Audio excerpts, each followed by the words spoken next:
கிறிஸ்துவுக்குள் பிரியமானவர்களே, இந்த நாளுக்கான தினசரி தியான வசனம் மத்தேயு எழுதின சுவிசேஷம் 8வது அதிகாரம் 7வது வசனம். மத்தேயு 8:7, மேத்யூ 8:7. அதற்கு இயேசு, நான் வந்து அவனை சொஸ்தமாக்குவேன் என்றார். என்ன ஒரு ஆண்டவர் பாருங்க.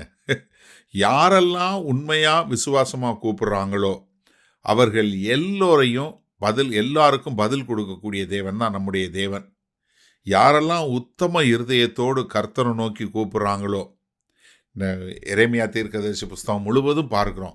நீங்கள் யாரெல்லாம் மனம் திரும்பி கர்த்தரை நோக்கி கூப்பிட்றீங்களோ, எரேமியா 33:3 பார்க்கிறோம். நீங்கள் முழு மனதோடு அவரை தேடும்போது நிச்சயமாக அவரை கண்டடைவீங்க. இங்கே ஒரு நூற்றுக்கு அதிபதி வந்து இயேசு கிறிஸ்துவை பார்த்து, ஐயா, என் வீட்டில் என் வேலைக்காரன் சாக கிடக்கான், அவனுக்கு கொடிய வியாதியாகிய இந்த திமிர்வாதம் வந்து கிடக்கான், நீங்கள் அதுக்கு அவன் என்று சொன்ன மாத்திரத்தில் இயேசு என்ன சொல்கிறாரு? நான் வந்து சொஸ்தமாக்குறேன், நான் வர்றேன். என்ன ஒரு ஆண்டவர் பாருங்க.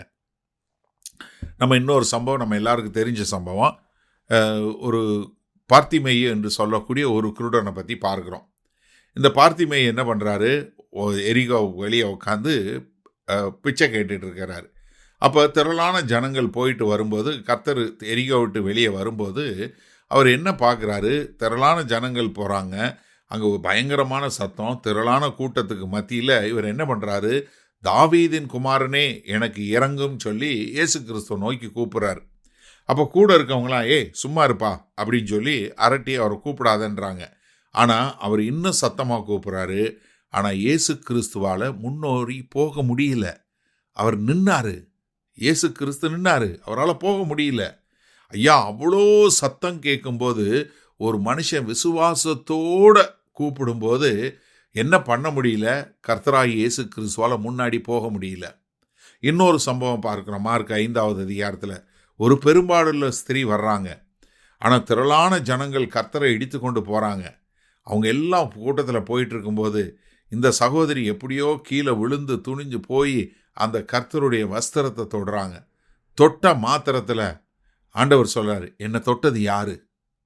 அப்போ கூட இருந்த சீஷர்கள் சொல்கிறாங்க, ஐயா, நிறைய பேர் இடிச்சிட்டு வராங்களே, நீங்கள் உங்களை தொட்டது யாருன்னு கேட்குறீங்களே அப்படின்னு. பாருங்க, அவ்வளோ பேர் இடிச்சிட்டு போகிறாங்க. விசுவாசமாக ஒருத்தர் தொட்டதை கர்த்தர் காக்கிறாரா? அப்போ விசுவாசத்தோடு ஒருத்தன் கூப்பிடும்போது பார்க்குறாரு, விசுவாசத்தோடு ஒரு சகோதரி தொடும்போது பார்க்குறாரு. இங்கே விசுவாசத்தோடு ஒருத்தர் கூப்பிடும்போது ஆண்டவர் என்ன சொல்கிறார்? நான் வர்றேன், நான் வந்து அவனை சொஸ்தமாக்குறேன். அவர் வீட்டுக்கு வாங்கன்னு கூப்பிடலை. அவர் என்ன சொன்னார்? ஐயா, என் வீட்டு வேலைக்காரன் இந்த திமிர்வாத நோயினால் ரொம்ப கொடிய வேதனைப்பட்டு கொண்டு இருக்கிறான், அவ்வளோதான் சொன்னார். ஆனால் சொன்ன மாத்திரத்தில் அவருடைய விசுவாசத்தை பார்க்குறாரு. அந்த விசுவாசத்திற்கு மறுமொழியாக கர்த்தராகிய இயேசு கிறிஸ்து என்ன சொல்கிறாரு? நான் வர்றேன், நான் வந்து அவனை சொஸ்தமாக்குறேன் அப்படின்னு கர்த்தர் வர்றாரு. அப்போ என்னன்னா, உண்மையாய் தேடுகிறவர்களுக்கு கர்த்தர் தூரமானவர் அல்லவே. சரி, இந்த நாளில் இந்த வசனத்தை நம்ம எப்படி எடுத்துக்கொள்வது? நம்ம எல்லாருக்கும் தெரிய வேண்டிய ஒரு காரியம் என்னென்னா, நீங்கள் முழு மனதோட, உங்களுடைய முழு மனதோட சுத்த இருதயத்தோட கர்த்தரை நோக்கி நீங்கள் கூப்பிட்டு ஆண்டவரே அப்படின்னு சொல்லி கூப்பிடும்போது நிச்சயமாக தேவன் பதில் கொடுக்கக்கூடியவர். அவர் யார் பட்சபாதம் பார்க்குற தேவனே இல்லை.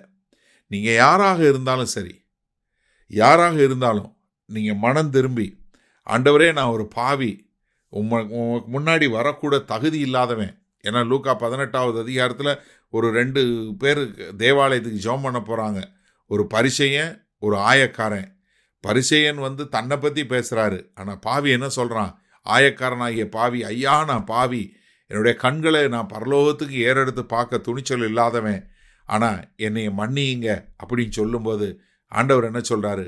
அவன் நீதிமானாக்கப்பட்டு போனான்னு சொல்லக்கூடியதா. அப்போ எனக்கு அருமையானவர்களே, இந்த நல்ல நாளில் நீங்கள் செய்ய வேண்டியது எல்லாம், எங்கெங்கோ போய் யாருக்கிட்டேயே தேட வேண்டியது, யாருக்கிட்டேயே கேட்கணும், அங்கே போகணுமா, இங்கே போகணுமா, அந்த மலைக்கு போகணுமா, இந்த மலைக்கு போகணுமா, அந்த தேவாலயத்துக்கு போகணுமா, இந்த தேவாலயத்துக்கு போகணுமா, அந்த ஊழியக்காரர்கிட்ட போகணுமா, இந்த ஊழியக்காரர்கிட்ட போகணும், ஒன்றும் தேவையில்லைங்க. நீங்கள் இருக்கிற இடங்களில் ஒரு முழு மனதோட, ஆண்டவரே நான் உம்மை இன்னும் அதிகமாக அறிந்து கொள்ள வேண்டும், உம்முடைய சத்தம் எனக்கு தெளிவாய் தொனிக்க வேண்டும், நான் உம்மை அறிஞ்சு கொண்டு உமக்கென்று வாழ வேண்டும் அப்படின்னு யாரெல்லாம் உங்கள் முழு இருதயத்தோட கர்த்தரை நோக்கி கூப்பிடுறீங்களோ உங்கள் எல்லாருக்கும் தேவன் சமீபமாக இருப்பு மாத்திரம் இல்லை, அவர் உடனே பதில் கொடுக்கக்கூடிய தேவன். யார் விசுவாசத்தோடு கூப்பிட்றாங்களோ, யார் விசுவாசத்தோடு தொடுறாங்களோ, யார் முழு விசுவாசத்தோடு கர்த்தரை தேடுறாங்களோ நிச்சயமாக நீங்கள் தேவனை கண்டடைவீர்கள். மகா கிருபையும் இரக்கம் நிறைந்த அன்பின் தகப்பனே, என்ன ஒரு ஆனந்தம் ஆண்டவரே, என்ன ஒரு ஆனந்தம். நீங்கள் எவ்வளவு இது வான தூரத்திற்கும் சமீபத்திற்கும் தேவனாய் இருக்கிற தேவன் ஆண்டவரே. ஒரு மனுஷன் முழு மனதோட முழு இருதயத்தோடு அவனை தேடும்போது அவன் உம்மை கண்டடைவான் என்பதை நாங்கள் மீண்டுமாய் ஒரு விசை அறிந்து கொள்கிறோம். ஆண்டவரே, நீங்கள் அவ்வளவு ஒரு இரக்கமுள்ள உருக்கமுள்ள தேவன். அதை நாங்கள் உணர்ந்து உம்மோடு இசைந்து வாழ எங்களை ஒப்புக் கொடுக்கிறோம். இயேசு கிறிஸ்துவின் மூலம் பிதாவே, ஆமேன். கர்த்தர் உங்களை ஆசீர்வதிப்பாராக. நாம் இன்று மாலை மண்ணால் சந்திப்போம்.